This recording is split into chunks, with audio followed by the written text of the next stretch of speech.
नमस्कार, मैं सीमा ओझा बहुत सुंदर शिव जी के गीत लेके उपस्थित बानी। आप लोग सुनी लोगिन, कमेंट में बताएं लोगिन कैसन लागल। कहवा ही से शिव जी आइले, कहाँ कोई ले जाइले है।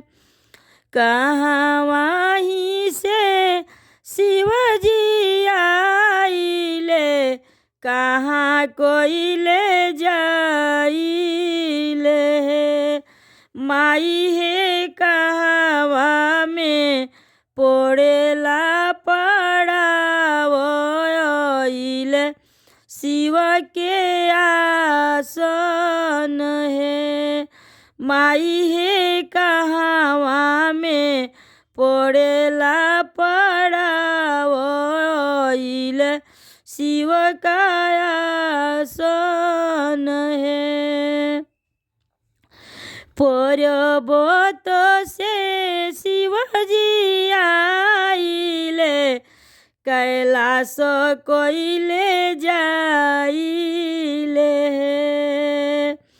माई है काशी में पड़ेला पड़ावइले, शिव के आसन है। माई है काशी में पड़ेला पड़ावइले, शिव के आसन है। रोवेली गौरा छछन कई, अवरु बिछन कई है। माई है ना शिव के, माई ना बाप अइले, शिव के आसन है।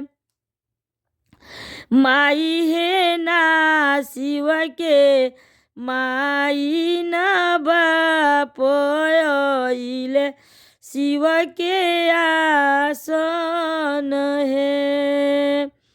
कवन विधि रखबो में शिवाजी के, कवन विधि रहबी है।